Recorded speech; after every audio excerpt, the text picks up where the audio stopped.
Well, today we will discuss the Middle East.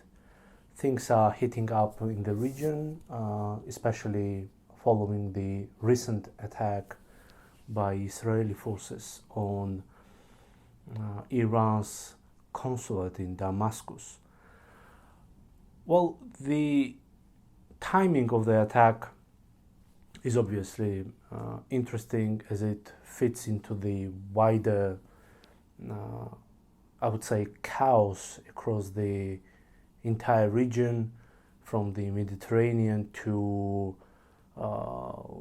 Iran itself. We see how Israel and Iran gradually are moving to a new round of confrontation, which will be qualitatively, I would say, different from what has been before. And I think the unwritten rules of their competition, which have been prevalent over the past not only years, but I would say even decades, now are shifting, changing, evolving into something more chaotic and therefore more dangerous. So I think that Iran will be responding to the attack on the consulate. The question, however, is would it bide its time, as it often fits into the Iranian thinking, Iranian strategic calculus. Iran rarely responds hastily, rarely does things as quickly as some experts and scholars might expect it to do. And it is obvious that Iran will be responding, but it will do so when it sees correct time for that, opportune moment for more efficient attack, whether it's directly on Israel or on its assets across the region. I think the Iranian leadership plays a longer term game, which doesn't always fits into the understanding, analysis essentially of what many in the West or even people in the Middle East expect. So Iran will not be chaotic in its response. Most probably, well, the response might range essentially from the cyber attacks on Israel to direct threats or attacks on Israeli assets, or even diplomats and businessmen or other valuable, so to say, assets of the Jewish states in third countries. But there is also a possibility of a more linear, of a more obvious, I would say expected policy choice, such as ratcheting up the pressure on Israel through the axis of resistance, which Iran has successfully managed for decades. Obviously, it's a loose system of allies, I would say, and Iran doesn't always have direct control over its allies from the Mediterranean to the south of the Arabian Peninsula. But one thing is clear, that with the war between Hamas and Israel, and now Israel's direct attack on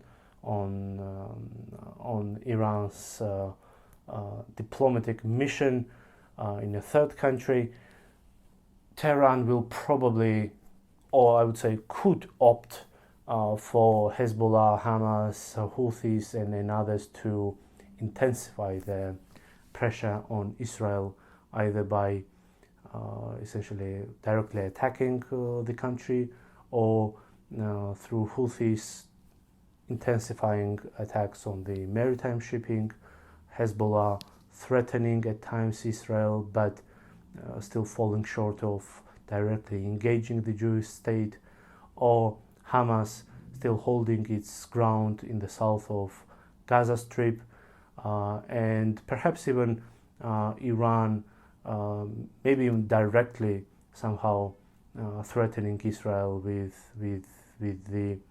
the military response. But regarding the last point, potential direct clash between Israel and Iran, it is still very unlikely that the Islamic Republic will engage the Jewish state in such a manner, because that will involve the United States.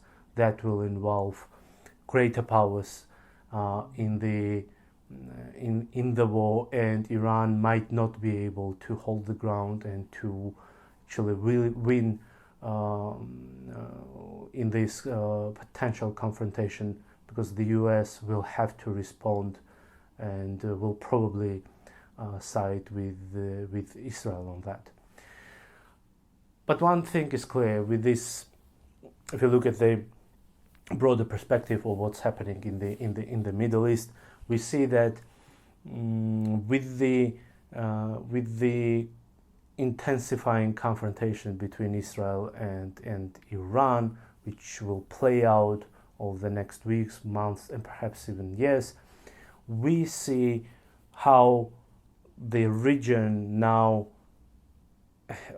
again sort of assumed role of a major troublemaker, I would say, or a region where future world order essentially is at stake. Obviously, we've got the war in Ukraine, we've got tensions between the US and China in the Indo-Pacific region, and with these two broader, I would say, areas of confrontation in mind, the US was looking forward to recalibrate its foreign policy, its presence away from the Middle East towards wider Black Sea region, Eastern Europe, or in the Pacific region. But with the chaos essentially in the Middle East over the past 5 to 6 months, you see how the US now will face yet another set of problems in its foreign policy. How to manage simultaneously the war in Ukraine, tensions with China, war in Gaza, but also a broader instability across the Middle East. And that actually poses important questions for Washington's foreign policy, how it will be able to respond to a wide variety of conflicts across the entirety of the Eurasian continent. At the same time, the instability in the Middle East will, whether Washington wants it or not, distract it from Ukraine and the Indo-Pacific region. And this obviously invites other actors such as Russia, China, to act more boldly in their own neighborhoods and to expect lesser US presence perhaps, or willingness to defend its allies and perhaps partners. And we are still not seeing that the trends, I would say, indicating that China might use this opportunity for territorial aggrandizement.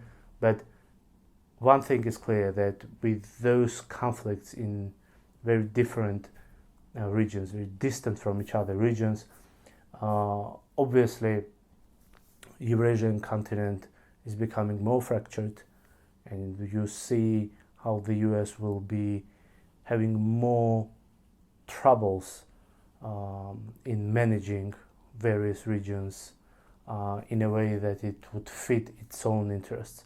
Now it's more chaotic. It will have to pay attention to various regions, various conflicts, and that inevitably dilutes your attention, perhaps even power, economic, or willingness to essentially pay for your allies, to subsidize their war effort, and so on and so on. This in turn means quite a lot for Eurasian powers who are seeking to dislodge the the US presence in the Eurasian continent. So over the longer term, we see that this instability in the Middle East will perhaps continue, and that will impact the collective West's ability to shape things on the ground. At the same time, the heart of Eurasian continent, and by the heart I would mean Russia and China, they will gradually try to reclaim or sort of increase their influence across the Middle East, where the powers from Iran to Turkey to Saudi Arabia and small actors all are diversifying their foreign policy choices. No longer is any single power, able to single-handedly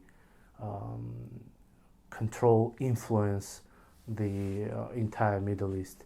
Now the region becomes more diversified in its foreign policy choices, and China and Russia are presenting themselves as viable alternatives to the more traditional U.S. influence in the region.